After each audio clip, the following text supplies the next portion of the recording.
காமராஜரின் புகழை கலங்கப்படுத்தியதாக யூடியூபர் முக்தார் அகமதை கைது செய்ய வேண்டும் என சத்திரிய சான்றோர் படை வலியுறுத்தியுள்ளது. சென்னையில் சத்திரிய சான்றோர் படை சார்பில் மை இந்தியா யூடியூப் சேனலை முடக்க வேண்டும் மற்றும் அதன் நிர்வாகி முக்தார் அகமதுவை கைது செய்ய வேண்டும் என ஆர்ப்பாட்டம் நடைபெற்றது. காமராஜரின் புகழுக்கு களங்கம் விளைவிக்கும் வகையில் பொய்யான தகவல்களை பரப்பியதாக குற்றம் சாட்டப்பட்டதால் இந்த போராட்டம் தீவிரமாக நடைபெற்றது. நிறுவனர் ஹரிநாடார் தலைமையில் நடந்த இந்த ஆர்ப்பாட்டத்தில் 100க்கும் மேற்பட்டோர் பங்கேற்று முக்தார் அகமதுவை கைது செய்ய கோரி முழக்கங்களை எழுப்பினர். அவரின் அவதூறு கருத்து சமூக வலைதளங்களில் வன்முறையை தூண்டும் நிலைக்கு சென்றுவிட்டதாகவும் தமிழக காவல்துறை உடனடி நடவடிக்கை எடுக்க வேண்டும் எனவும் அவர்கள் வலியுறுத்தினர்.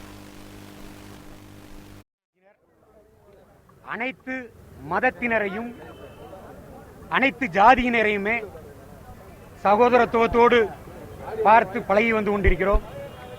குறிப்பாக பத்திரிகை மற்றும் தொலைக்காட்சி ஊடகத்துறையினரை நாங்கள் பெரிதும் மதிக்கக்கூடியவர்கள்.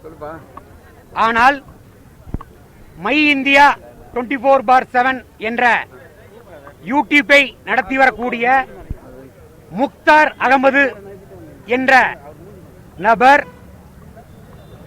அரசியல் பிரபலங்களை பேட்டி எடுப்பதாக கூறிக்கொண்டு ஒரு சில அரசியல் கட்சிகளுக்கு சாதகமாக பணத்தை பெற்றுக்கொண்டு குறிப்பாக முன்னாள் மாண்புமிகு முதல்வர் பாரத பெருந்தலைவர் ஐயா காமராஜர் அவர்களின் புகழுக்கு களங்கம் விளைவிக்கக்கூடிய வகையில் பேட்டி எடுக்கிறேன் என்ற பெயரில் அவர் சமூக வலைதளத்தில் இல்லாத பொல்லாத கட்டுக்கதைகளை பேட்டியாக எடுத்து வெளியிட்டுள்ளார்.